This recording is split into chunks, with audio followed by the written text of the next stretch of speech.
des choses pour reconnaître le sorcier au sein d'une église, c'est voir les personnes qui aiment s'accaparer des postes. Oui, nous savons, la Bible dit que l'élévation vient de l'Éternel. C'est le Seigneur qui élève et qui place une personne à un poste, passant par le potentiel investi par Dieu lui-même dans la personne. Mais aujourd'hui, qu'est-ce que nous voyons? Beaucoup d'églises ne sont pas stables parce que quand nous voyons les gens, la manière dont ils sont nommés dans le collège, il y a d'autres qui se basent sur un critère basé sur le tribalisme. Il y en a d'autres, ce n'est pas le tribalisme, mais il y en a d'autres, c'est la complaisance. C'est vraiment très dangereux de former une équipe dirigeante d'une église basée sur le tribalisme et la complaisance. Les gens qui cherchent à s'accaparer des fonctions, des postes importants dans l'église, l'objectif c'est quoi?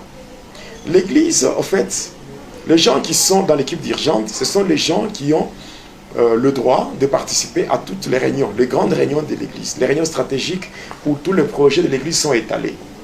Alors quand ils accèdent à de telles fonctions, là ils ont ce privilège ou cette chance de participer. Et quand les projets de l'église sont étalés, eux prennent maintenant ces projets. Et la nuit, ils vont dans le ténèbre pour donner le rapport. Et quand on donne les rapports, à partir du monde de ténèbres, on peut envoyer ou mandater des démons pour venir créer la lourdeur sur le plan financier. C'est-à-dire qui viennent pour bloquer la libéralité. Pourquoi? Parce que les projets de l'Église, on peut avoir beaucoup de projets, mais ces projets ne peuvent pas se réaliser sans moyens financiers. C'est vrai, l'évangile est gratuit, mais l'évangélisation n'est pas gratuite. Vous allez voir, on donne des projets, on fait les appels de fonds pour concrétiser cela, mais les gens peuvent souscrire et tout, mais au moment d'honorer, oui, les gens commencent à manifester une certaine lourdeur. Et cette lourdeur n'est pas naturelle. C'est une lourdeur qui vient du monde de ténèbres parce que ça a été déjà préparé passant par le projet qui ont été transmis dans le ténèbre par les sorciers qui vivent au sein de l'Église. Alors, les sorciers au sein de l'Église, ils ont plusieurs rôles. Parmi ces rôles, nous pouvons citer aussi l'ignorance par rapport à la parole de Dieu. Vous savez, la Bible dit quoi? La Bible dit dans Romains 10, 17 que la foi vient de ce qu'on entend, et ce qu'on entend, c'est la parole de Dieu. Maintenant, qu'est-ce qui se fait? Et ici, c'est vraiment très dangereux pour une personne qui ne craint pas Dieu de monter Dieu de la chair pour prêcher, ou pour exhorter, ou pour enseigner. Donc, quand on prêche, quand on doit prêcher, il faut d'abord être dans la crainte de Dieu. Oui, il faut être dans la crainte de Dieu pour prêcher. Sinon, on peut rendre un très mauvais service à l'Église. Dans quel sens? Quand une personne monte à la chair et que la personne n'est pas dans la crainte de Dieu, on peut lier sa langue. Les sorciers peuvent lier sa langue. Seulement, par exemple, en pressant le doigt comme ça. Vous voyez? Quand je presse le doigt comme ça, quelqu'un qui me regarde, il va dire quoi? C'est un geste normal. Un geste normal. Mais en faisant ceci, je suis en train de lier la langue du prédicateur. Au point que le prédicateur va oublier tout ce qu'il a préparé comme matière, comme enseignement. Et là, Dieu de la chair, il va commencer à raconter des histoires à dormir debout, des choses qui n'ont rien à voir avec la foi. Il peut parler de son voyage, comment il a voyagé, comment il a eu ceci, il a eu cela. Il commence à parler de ses avoirs. Oui, de ses avoirs, de ses habits, comment il a mangé, comment, voilà. Des choses qui ne contribuent en rien dans la foi. Voilà. Donc, or qu'à la chair, on est appelé à prêcher la parole de Dieu. C'est la parole qui sauve, c'est la parole qui libère, c'est la parole qui délivre, c'est la parole qui guérit. Donc la parole qui apporte la restauration. C'est la parole qui donne la réussite et le succès. Selon qu'il est dit dans Josué 1,8 que ce livre de la loi ne s'éloigne point de ta bouche. Médite le jour et nuit pour agir fidèlement selon ce qui est écrit. C'est ainsi que tu réussiras et tu auras du succès dans tout ce que tu entreprendras. Mais une personne qui n'a pas la parole, c'est difficile. La parole de Dieu, c'est le code de la route qui permet à l'homme de ne pas tomber dans le piège de Satan. Selon le psaume 119, le verset 105, où la Bible dit « La parole de Dieu est une lampe à nos pieds et une lumière sur notre sentier. » Donc l'homme, Jésus a dit pendant la tentation, quand nous prenons la tentation primaire, hein, lié à ce que le diable lui a demandé de changer le pierre en pain. Le Seigneur a dit, mais l'homme ne vivra pas du pain seulement, mais de toute parole qui sortira de la bouche de l'Éternel. Donc, quand on est au devant du peuple de Dieu, on est appelé à parler de la part de Dieu pour édifier les enfants de Dieu. Mais sinon, si on n'est pas dans la crainte de Dieu, il ne faut même pas monter du haut de la chair. Alors, les sorciers peuvent faire ça, créer l'ignorance. Parce que quand on vous raconte des histoires à dormir debout, vous n'allez rien saisir. Et de deux, lorsque l'homme qui prêche craint Dieu et qu'on lance des flèches sur lui, ça ne produit aucun effet. Maintenant, qu'est-ce qu'on va faire au temps de la sorcellerie dans l'église? Là, on doit maintenant, premièrement, on doit créer la lourdeur. Donc, on crée la divagation des pensées. Il y a des gens qui sont physiquement dans l'église, mais leurs pensées sont ailleurs. Là, on appelle ça la divagation des pensées. Après cela, on peut créer la somnolence, la distraction, la fatigue. Il y a des gens, pendant les autres étapes, ils sont dans la joie, ils sautent, ils dansent et tout. Vient le moment du sermon, ils commencent à dormir, ils commencent à somnoler. Voilà, en plein culte. Ça, c'est l'œuvre des sorciers. Ou bien, pour créer la distraction, donc faire une diversion, on peut jeter des flèches ou des piqûres mystiques sur les enfants. De sorte que on entend des bruits d'un côté. Il y a un bébé qui pleure, et là-bas, tout. Il y a tous ces bruits-là qui produisent la distraction, et on ne sait pas bien suivre le message. Ça, ce sont les sorciers qui font ça. Autre chose, c'est que ils créent la lourdeur. Ils bloquent la bénédiction des enfants de Dieu en créant la lourdeur au moment des offrandes. Vous savez, la Bible dit dans Deutéronome 16, la Bible dit, tu ne te présenteras pas dans la présence de Dieu avec les mains vides. L'offrande est très importante. Parce que, en lisant la parole de Dieu dans Jean 4, verset 23, le Seigneur dit, l'heure vient, elle est déjà venue, où les vrais adorateurs adoreront le Père en esprit et en vérité. Car ce sont là les adorateurs que le Père cherche. Donc, il y a un ardent besoin de notre Dieu par rapport aux adorateurs. Il est à la recherche. Mais, lorsque on prend le principe de l'adoration, premièrement, c'est que l'adoration, c'est une réalité individuelle ou personnelle. Donc, quand j'adore Dieu, c'est moi qui adore. Voilà. Nous pouvons dire que nous sommes là pour adorer. Non. L'adoration, c'est personnel. C'est personnel. C'est personnel. Ce n'est même pas celui qui fait la modération du culte qui m'amène à l'adoration. L'adoration, c'est d'abord une réalité personnelle. Le deuxième principe, c'est que... Elle n'est pas collective. Non. On est là tous ensemble. On peut être ensemble dans le culte, mais chacun adore Dieu à sa façon. Et le deuxième principe, c'est que l'adoration et l'adorateur sont inséparables. C'est-à-dire, si je suis identifié comme un adorateur, alors je dois avoir l'adoration. L'adoration, c'est quoi? C'est l'offrande. L'offrande, c'est l'adoration. Moi-même, si je suis un adorateur, c'est que moi, l'adorateur, et mon adoration, nous sommes inséparables. Voilà pourquoi Abraham, quand il est parti pour adorer Dieu, il a pris Isaac. Isaac, c'était l'adoration. Donc maintenant, quand nous sommes dans le culte, nous rendons un culte à Dieu, et quand nous adorons Dieu, nous devons avoir notre adoration. C'est l'offrande. Oui, c'est l'offrande. Mais maintenant, qu'est-ce qui s'est fait? Les sorciers créent la lourdeur au moment des offrandes.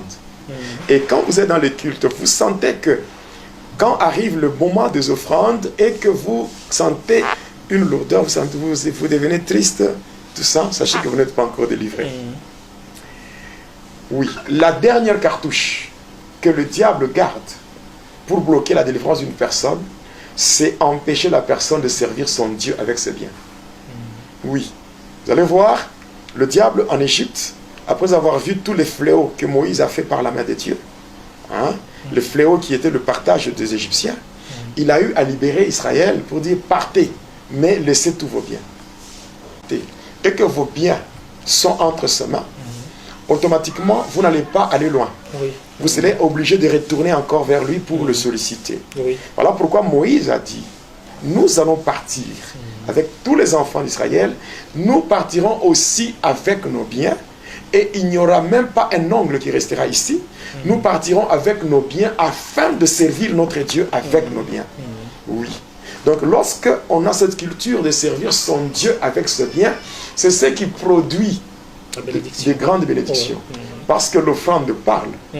Oui. Et quand bien même le sorcier peut bloquer beaucoup de choses dans le ténèbre, mais passant par l'offrande, cela permet de débloquer ce qui a été bloqué. Alors les sorciers aiment ça. Ils aiment bloquer. Ils aiment créer la lourdeur au moment des offrandes. Donc quand tu sens dans les cultes, et quand tu sens que on est au moment des offrandes, tu sens une lourdeur, tu sens comme si tu ne veux pas donner, tu sens une tristesse en toi, c'est que c'est le diable qui veut bloquer ta vie. D'ailleurs, en réalité, ce que nous donnons à Dieu n'est pas l'équivalent de ce que Dieu nous donne. Oui. Voilà. Alors, ce sont de telles activités que les sorciers font au sein d'une église. Mais cependant, je parlerai de ce qu'on appelle l'occultisme dans l'église. L'occultisme dans l'église, on peut aussi appeler cela en d'autres termes la sorcellerie religieuse. La sorcellerie religieuse. La sorcellerie religieuse, c'est que beaucoup de gens aiment s'attacher à des principes religieux, comme pour dire que la religion peut sauver. La religion ne sauve pas. Même le christianisme ne sauve pas. Jésus-Christ n'a pas laissé le christianisme. Et vous allez voir, quelqu'un dit, moi je suis de telle communauté, je suis de telle église. Le christianisme ne sauve pas. Le christianisme, le christianisme, c'est un mouvement. Vous voyez, christianisme, satanisme, catholicisme, ce sont des mouvements qui sont purement humains et qui ne sauvent pas. Ça ne sauve pas. L'hindouisme, voyez, l'islamisme. Voilà, toutes ces choses-là, ce sont des religions. Ce sont des principes purement religieux qui ne sauvent pas. Et c'est là que le diable s'infiltre, passant par ce que nous appelons le sacerdoce. Il y a, vous savez, quand vous vous contentez d'une religion, vous ne saurez même pas vous situer par rapport au sacerdoce. L'Église est dans le sacerdoce royal. C'est-à-dire un sacerdoce basé sur la spiritualité et qui n'accepte que deux seules pratiques, c'est-à-dire le baptême et la Sainte Seine. Mais si nous voyons aujourd'hui certaines pratiques et certains rituels qui se font dans les églises, ça n'a rien à voir avec Christ. C'est ce qu'on appelle l'occultisme dans l'église et la sorcellerie religieuse. Il y a de ces serviteurs qui disent c'est sous impulsion ou du Saint-Esprit. Non. Nous allons démontrer cela noir sur blanc et vous comprendrez.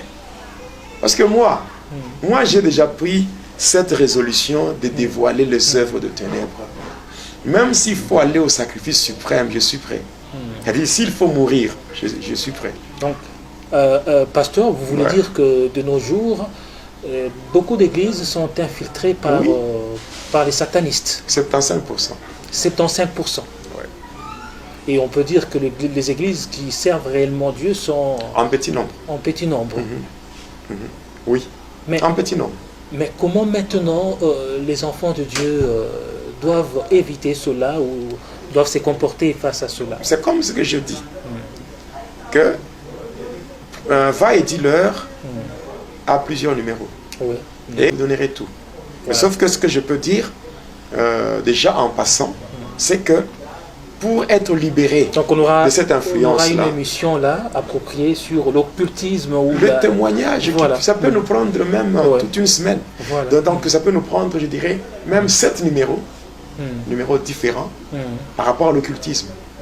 Sur, par exemple, l'ordre de Melchisedec, dans l'ordre de la lumière dorée de Melchisedec, l'ordre de ces seigneurs qu'on appelle le manteau bleu, la Kabbale juive, la magie sainte. Toutes ces choses-là, beaucoup de gens se sont déguisés en serviteurs de Dieu, mais en réalité, ce sont des loups. Ce sont des loups. Parce que, imaginez-vous, j'ai été victime de 9 empoisonnements. Qui m'ont fait ça? Ce sont des païens, mais ce sont ceux-là qui se disent chrétiens, des pasteurs, qui me vu dans leurs églises, et puis tout ça. Au final, il s'arrange pour mettre fin à ma vie. Moi, mon témoignage n'est pas basé sur la complaisance. Non. Non. Moi, ce que je fais, c'est dévoiler les œuvres de ténèbres. Nous qui étions autrefois ténèbres, maintenant nous sommes lumière dans le Seigneur. Nous devons marcher comme des enfants de lumière. Et nous ne pouvons plus prendre part aux œuvres infructueuses de ténèbres, mais par contre nous devons les condamner. On doit condamner. Pendant que nous condamnons, nous apportons une lumière aux enfants de Dieu. Il est dit, il est dit, mais si on ne parle pas ainsi, il n'y aura pas d'aurore. Il y a des enfants de Dieu qui sont esclaves, parce qu'il y a des églises qui ont déjà subi ce qu'on appelle l'initiation à l'ordre du temple. Le temple lui-même est déjà initié. Donc vous entrez dans un temple qui est déjà initié et qui est déjà sous la garde des démons. Vous entrez pour... Oui. Vous pensez que vous entrez pour prier Dieu? Vous n'avez même pas commencé le culte. Vous êtes déjà d'entrer. Oui, déjà vous entrez dans le temple déjà est initié. Et de deux, il y a ce qu'on appelle l'initiation progressive au travers de certaines pratiques et de certains rituels sataniques, diaboliques. Et les enfants de Dieu sont comme ça. Moi, personnellement, quand je donne mon témoignage, mais critiquer, qu'on le fasse, pour moi, ça importe peu. Ça importe peu dans le sens que moi-même, je suis conscient que ce que je dis, c'est la vérité. Oui. Et le diable le sait aussi que je dis la vérité. Le sataniste savent que je dis la vérité. Et la Bible dit, maudit soit celui qui retient la vérité captive. Alors le Seigneur ne m'a pas sauvé pour me taire. De nature, je suis une personne qui ne parle pas trop. Donc, mais quand je suis en train de défendre les intérêts du royaume, je suis en train de défendre les intérêts de celui qui m'a sauvé, là je ne peux pas me taire. Et parce que là, vous avez connu beaucoup d'empoisonnements et vous n'avez pas peur parce que là, c'est... Les empoisonnements? Oui, parce que... J'ai déjà connu des empoisonnements. J'ai déjà été kidnappé. On a déjà tiré sur moi comme ça à bout portant. On a tiré sur moi, mais les balles n'avaient pas pénétré. Vous savez, ceux qui sont entre les mains de Dieu, personne ne peut le toucher. Amen. Je ne dis pas que je vivrai éternellement sur la terre. Je mourrai un jour. Mais mourir pour moi, c'est rien. Parce que Jésus a déjà changé. La mort est devenue un sommeil. Voilà. Donc si je meurs, je vais me reposer. Un sommeil. Et au moment opportun, lorsque la trompette va sonner, je vais me réveiller pour en rejoindre le Seigneur. Et là, je vivrai avec lui éternellement. Voilà. Donc, pour moi, témoigner, je le fais avec joie. Je ne suis pas fier de mon passé. Et je suis fier de ce que je suis aujourd'hui. Ce que je suis, c'est que ma fierté n'est pas liée au ministère ou à l'appel. Mais ma fierté est liée à l'identité que le Seigneur m'a donnée. Donc cette identité d'être appelé enfant de Dieu. Enfant de Dieu. Pourquoi? Je suis fier d'être un enfant de Dieu parce que ce ne sont pas les hommes qui m'ont dit ça. Les hommes peuvent dire que le pasteur Jonas est là, tout ça, tout. Mais ce qui donne ma force, ce qui me donne la force et qui m'encourage à faire ce que je fais, c'est que le Saint-Esprit lui-même a attesté cela à mon esprit. Selon qu'il est dit dans Romains 8:16. L'Esprit lui-même rend témoignage à notre esprit que nous sommes enfants de Dieu. Le Saint-Esprit m'a déjà rassuré. Et ce que je fais, je le fais pour mon Dieu et je le fais vraiment avec joie. Alors, toujours dans le cadre de la sorcellerie, il y a aujourd'hui beaucoup d'enfants de Dieu qui souffrent. Qui souffrent parce que il y a beaucoup d'activités qui se font dans le ténèbre. Vous voyez par exemple la nuit, quand les sorciers s'envolent, ils vont dans le ténèbre. Moi, je peux dire ce que je voyais. Lorsqu'on était dans le monde des ténèbres, et lorsqu'il était question d'aller dans le monde de la sorcellerie, qu'est-ce qui se faisait? On était dans des avions. Et quand on arrivait de l'autre côté, dans le monde de ténèbres, on atterrissait. On atterrissait dans ce monde-là qui n'est pas ce monde ici. Et le monde des sorciers n'est pas le monde de Satan. Le monde de Satan, c'est le monde des pandémoniums. Mais le monde des sorciers, c'est aussi un monde transitoire. J'avais même dit, par rapport à ma vie, quand on m'avait pris du ventre de ma mère pour m'amener dans le monde sorcier, maintenant les démons qui quittaient le monde de Satan, en passant, en transitant par le monde sorcier, c'est là qu'ils m'avaient repéré. Et après, ils m'avaient capturé pour m'amener dans le pandémonium là-bas. Donc pour dire, le monde des sorciers, le monde dans lequel on atterrissait, c'est un monde intermédiaire. Alors, quand on atterrissait dans ce monde-là, qu'est-ce qui se faisait? On descendait dans des avions des sorciers. Et je voyais, chaque sorcier descendait avec quelque chose à la main. Obligatoirement. Quelque chose à la main. Ça pouvait être un morceau d'habit, ça pouvait être un bout de papier, ça pouvait être de l'argent, ça pouvait être... Non, il fallait être là avec un objet.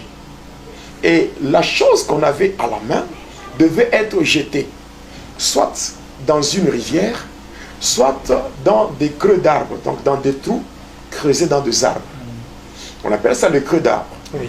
Alors, on pouvait jeter, mais le comble de tout ça, c'est qu'on ne jetait pas seulement. On pouvait jeter la chose ou l'objet, mais après avoir jeté, il fallait prononcer une parole.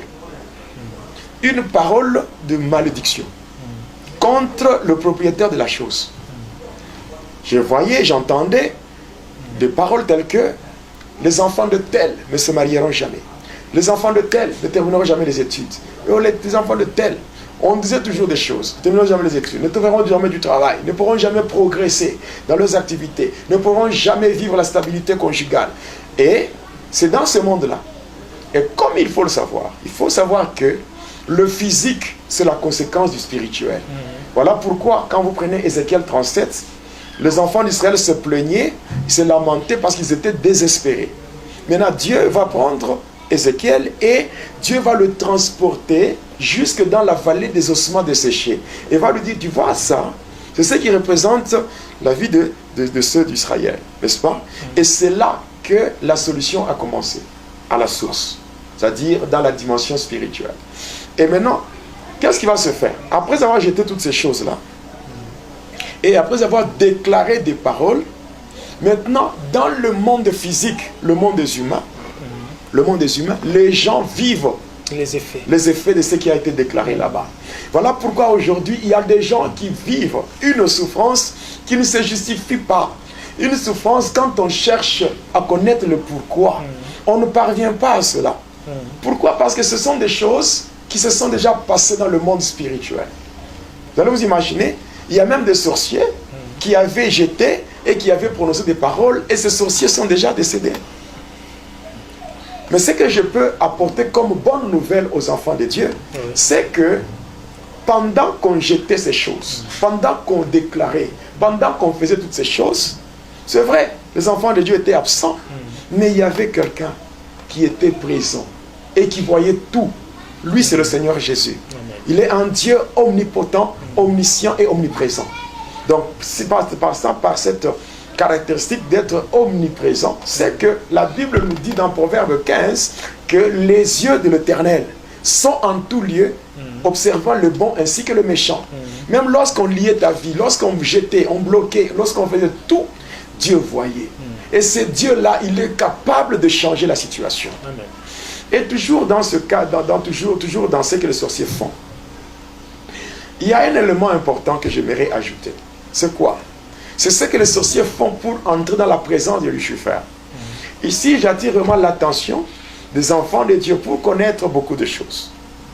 Moi, j'ai toujours dit, sans prétention aucune, le Seigneur a fait de moi une bénédiction pour l'Église. C'est-à-dire que quand je parle, je ne parle pas comme quelqu'un qui poursuit des intérêts. Rien. La preuve, c'est que dans toutes les églises où je passe, je n'ai jamais exigé quoi que ce soit par rapport au témoignage. Je n'ai jamais demandé qu'on me donne ceci ou une enveloppe. Non, non, je ne l'ai jamais fait. Dieu m'est témoin. Je fais ce que le Seigneur m'a ordonné de faire. Alors, lorsque les sorciers veulent voir le diable, je vous avais dit par rapport à l'organisation, c'est que au niveau du désert de Kalahari, là, le désert de Kalahari qui est le département général de tous les sorciers d'Afrique, le sorcier ne voit pas le diable directement. Cependant, il y avait un démon de haut rang du nom de Hindu Sankara qui avait comme mission de prendre le rapport de toutes les réunions des sorciers et le transmettre auprès de Lucifer. Maintenant, dans le cas où un sorcier veut lui-même voir Satan, Lucifer, qu'est-ce qu'il doit faire? Aujourd'hui, je trouve vraiment anormal. Je trouve que le chrétien, pour la plupart, le chrétien ne sont pas sérieux avec Dieu. Lorsqu'il est question d'entrer dans la présence de Dieu, cette légèreté que certains chrétiens manifestent, ça fait mal. Parce que si je compare ce que les sorciers font pour accéder à la présence de Satan, qu'est-ce qu'on peut trouver dans la présence de Satan? La malédiction et la mort. Donc pour accéder à la malédiction et à la mort, ils font des choses compliquées. Mais pour accéder à la présence de Dieu, les chrétiens font cela avec légèreté. Or, dans la présence de Dieu, il y a la vie. Dans la présence de Dieu, il y a la restauration. Dans la présence de Dieu, tout se renouvelle. Dans la présence de Dieu, il y a de bonnes choses qui sont faites en faveur des enfants de Dieu. Voilà pourquoi, bien-aimés dans le Seigneur, regardez un peu ce que les sorciers font. Pour qu'un sorcier voie le diable, il doit passer par 2 sacrifices. Il y a le premier sacrifice, on appelle ça le sacrifice du tapis rouge. Et d'abord, premièrement, le sacrifice de condamnation. Et de 2, le sacrifice du tapis rouge. Qu'est-ce que cela signifie? C'est-à-dire qu'un sorcier, pour voir Satan, Lucifer, il doit entrer en contact avec un sataniste qui est membre du gouvernement de Satan, quelqu'un qui est un représentant dans le mystère de l'air. Alors, à l'époque, moi, j'étais le représentant du 3e degré dans le mystère de l'air. Il y avait beaucoup de sorciers qui venaient me voir. Pour leur faciliter l'accès à la présence de Satan. Donc, qu'est-ce qui s'est passé? Qu'est-ce qui se faisait? Le sorcier qui venait me voir, je le considérais comme étant mon client. Je parlerai dans les jours à venir